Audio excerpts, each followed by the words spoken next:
रही है। आपकी पार्टी का नाम बदल के बड़का झूठा पार्टी रख देना चाहिए। आइए देखते हैं, मजा आएगा। के लिए आपसे मेरा सुधांशु जी ये है, क्या ये चुनाव तय कर देगा असली हिंदू कौन और चुनावी हिंदू कौन? आपका समय अब शुरू होता है। देखिए, सबसे पहले तो चुनाव ये तय करेगा कि असली कौन नकली कौन, क्योंकि प्रधानमंत्री जी ने आपदा शब्द कहा है ना, तो एक हमारे यहाँ कहावत होती है, रहीमन विपदा हूं भली जो थोड़े दिन होए, हित अनहित या जगत में जान परत सब कोय। यानी थोड़े दिन के लिए ठीक होता, उसमें अच्छा क्या है बुरा क्या है ये पता लग जाता है, पर ये तो 10 साल का हो गई है आपदा। बात तो सही है। तो अब दिल्ली की जनता को भली भांति पता है दिल्ली के चुनाव में जो पार्टियां हैं वो क्या हैं। एक पार्टी जो देश की सबसे पुरानी पार्टी, पुरानी धुरानी पार्टी, एक नई पार्टी, नई नवेली पार्टी, अजब अलबेली पार्टी, हरकतों से बनी हुई पहली पार्टी। एक पार्टी क्या है, कांग्रेस पार्टी, पुरानी शराब पुरानी बोतल में। यह पार्टी पुरानी शराब नई बोतल में, और नई बोतल में नई राजनीति है कि एक बोतल के बदले दूसरी बोतल फ्री, जो भारत की राजनीति में आपको देखने को नहीं मिलेगा। इसलिए मैं कहना चाहता हूं, यहां पर असलियत इस बात की है कि दिल्ली के लिए ईमानदारी से काम कौन करेगा। एक दौर था जिस जमाने में जो जो वादा करते थे, जैसे अभी देखिए सिसोदिया जी थोड़ी देर पहले आपके कार्यक्रम में थे, ऐसा आपको विचित्र उदाहरण अपनी पार्टी के अंदर नहीं मिलेगा कि उसी आरोप में सिसोदिया जी जेल गए तो वो डिप्टी सीएम पद से त्यागपत्र देंगे, और केजरीवाल जी उसी आरोप में जेल जाएंगे तो सीएम पद से छोड़ने की जरूरत नहीं है।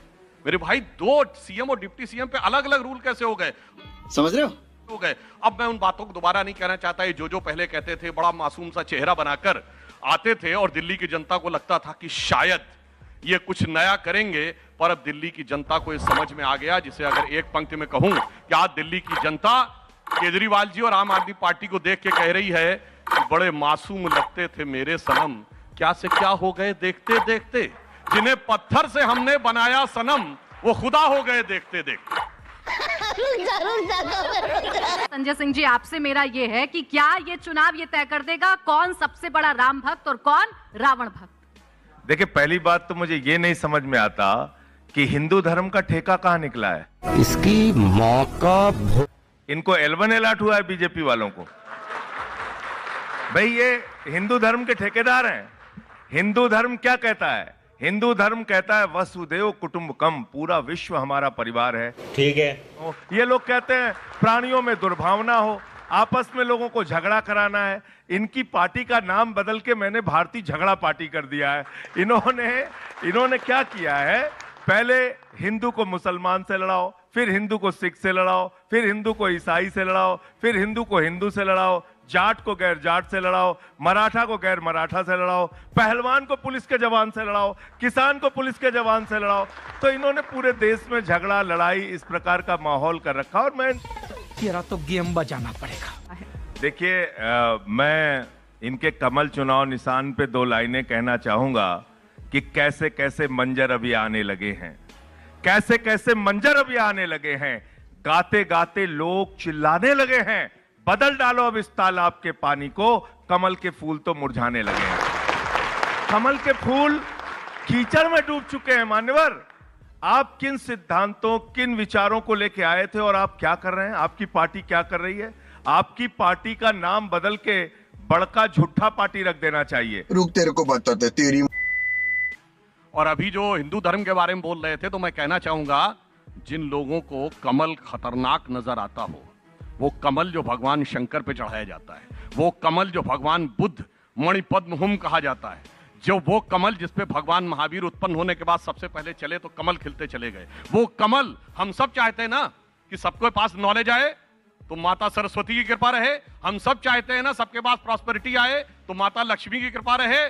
सरस्वती जी भी कमल पे विराजती हैं और लक्ष्मी जी भी कमल पे विराजती हैं। जितना कमल खिला रहेगा उतना जो है ये देश आगे बढ़ता रहेगा। मगर मैं इनके चुनाव चिन्ह का अपमान नहीं करता। झाड़ू भी हमें सिखाती है। झाड़ू क्या सिखाती है?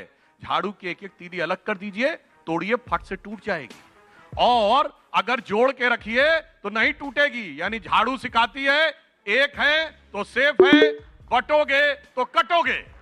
ये बड़ी अच्छी बात कही आप। और दूसरा ये सिखाता है कि कमल तो अपने आप खिलता है भगवान के प्रकाश से, सूर्य के प्रकाश से, मगर झाड़ू के लिए पंजे की जरूरत होती है। और आप देखिएगा, कोई भरोसा नहीं है, पहले एक दूसरे के साथ थे, आज एक दूसरे के खिलाफ है, और फिर अगर जरूरत पड़ गई तो फिर एक दूसरे के साथ हो जाएंगे। कांग्रेस और इनका रिश्ता जानते क्या है? मिलो न तुम तो हम घबराएं, मिलो तो आंख चुराएं, हमें क्या हो गया है। राजधानी दिल्ली में रोहिंग्या किसकी देन है? समय अब शुरू होता है। ये तो आपने बड़ा अच्छा और फैक्चुअल क्वेश्चन पूछा है।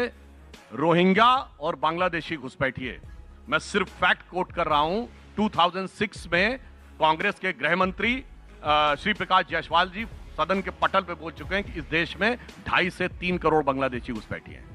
अरे देवा। सेकेंड पॉइंट, 2006 में असम के राज्यपाल ने यह कहा है कि 5,000 बांग्लादेशी हर दिन भारत में घुसपैठ कर रहे हैं। थर्ड पॉइंट, IMDT एक्ट था, आपको शायद पता हो। IMDT एक्ट ऐसा खतरनाक एक्ट कांग्रेस ने बनाया था कि अगर कोई घुसपैठिया आ गया है तो वो घुसपैठिया है ये साबित करना आपकी जिम्मेदारी है, उसकी जिम्मेदारी नहीं कि वो भारत का नागरिक है साबित करे। उसके खिलाफ हमारे नेता सर्बानंद सोनोवाल कोर्ट गए, उसको क्वेश्चन करते समय सुप्रीम कोर्ट का ऑब्जर्वेशन है कि this amounts to external aggression over India. अब हमारी सरकार आने के बाद क्या हुआ? हमारी सरकार आने के बाद सबसे बड़ा अंतर जानते क्या हुआ? जो लोग कहते हैं, अब पढ़े लिखे मुख्यमंत्री को तो पता होना चाहिए, भारत का लैंड बाउंड्री एग्रीमेंट ही नहीं था, बांग्लादेश के साथ सीमाई निर्धारण नहीं थी। एक गांव आधा बांग्लादेश में और आधा भारत में था। हमने पहले उसका निर्धारण 2016 में किया, उसके बाद वहां फेंसिंग शुरू की है पाकिस्तान की बाउंड्री की तरह। 80% फेंसिंग पूरी हो चुकी है। अब अंदर आने के लिए रास्ता बंद हो गया है। जो अंदर हैं, जब उनका चिन्हित करने की बात आती है तो इस दिल्ली में शाहीन बाग हो जाता है। और यही इनके डिप्टी सीएम मनीष सिसोदिया जी आके कहते हैं शाहीन बाग मेरे दिल में है। और इनका वही वाला विधायक जिनका की बेटा भी फटफटिया चलाते हुए पकड़ा गया था, वो अमानतुल्लाह खां आके शाहीन बाग के साथ आके खड़े होते हैं। तो पूरे देश को पता है कि कौन घुसपैठियों के साथ है, कौन घुसपैठियों के खिलाफ है। तो ये हुई ना बात। है तो एक लाइन बोलता हूं, ये शब्दशः किसी के लिए नहीं कह रहा हूं, कहनी है एक बात हमें इस देश के पहरेदारों से, संभल कर रहना अपने घर में छिपे हुए गद्दारों से। क्या बात है सर, क्या बात है सर, क्या बात, ये बात है।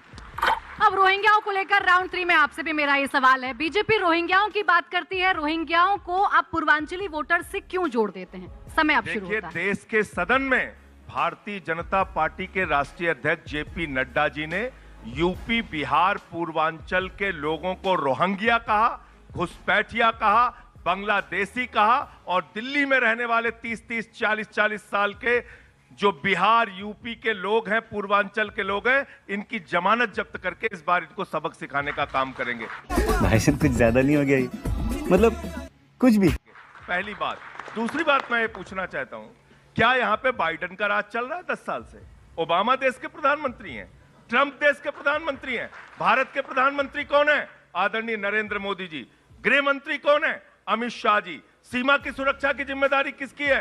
अमित शाह जी की। अगर 10 साल से 2.5 करोड़ में 2.5 घुसपैठिया आपने भगाया तो नाम बताइए, आप नाम बताइए। अभी बदत है भाई, अभी बदत है। ये तो वही लोग हैं ना जिन्होंने एनआरसी का विरोध किया था, जो हमने कहा आइडेंटिफाई करेंगे कौन कौन घुसपैठिया है, छाती पीट के खड़े हो गए थे आके। इसलिए मैं ये भी बताना चाहता हूं, और आप तो पढ़े लिखे हैं, और ये सिर्फ राज्यसभा सांसद नहीं है, ये नेता सदन है आम आदमी पार्टी के, और आम आदमी पार्टी के नेता कहते हैं कि वो सबसे पढ़े लिखे हैं। तो ये बताइए, मैं पूछना चाहता हूं, बांग्लादेश में आप कह रहे हैं, मैं किसी बिजनेस हाउस का पक्ष नहीं ले रहा हूं, दूसरा कंपटीटर कौन था? कंपनी का नाम बताइए, चाइनीज कंपनी। बांग्लादेश में पावर एग्रीमेंट के लिए किसकी मदद करना चाहते हो बताओ? मैं साफ पूछना चाहता हूं, इंडियन कंपनी के खिलाफ खड़े होते हैं और विदेशी कंपनियों के साथ खड़े होते हैं। बेशर्मो, शर्म करो, शर्म। ये आज से नहीं, हमेशा से। मैं पूछना चाहता हूं इनसे, आज तक कभी भी किसी इन लोगों ने किसी विदेशी कंपनी की खिलाफत की हो? ये इंडी गठबंधन वाले किसके साथ खड़े रहते थे? एंडरसन के साथ 84 में खड़े थे, यूनियन कार्बाइड के साथ, उसके बाद हॉविट्जर के साथ, उसके बाद बोफोर्स के साथ, उसके बाद हिंडनबर्ग के साथ, उसके बाद बीबीसी के साथ। हमेशा विदेशी कंपनियों के खिलाफ खड़े रहते हैं क्योंकि इनके दिल में, और दूल्हे के ऊपर बताना चाहता हूं, क्या चीज? अच्छा, काउंटर सवाल भी लेंगे, पहले कंप्लीट करिए। हाँ।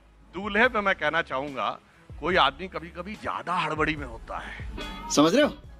उसको पता ही नहीं रहता। पहली बात तो यहाँ सीएम कोई और है और चेहरा कोई और है, क्योंकि उनको रोग लग गया। जिनके साथ थे वहां पहले पीएम कोई और होता था, सुपर पीएम कोई और होता था, यहाँ सीएम कोई और है, सुपर सीएम कोई और है।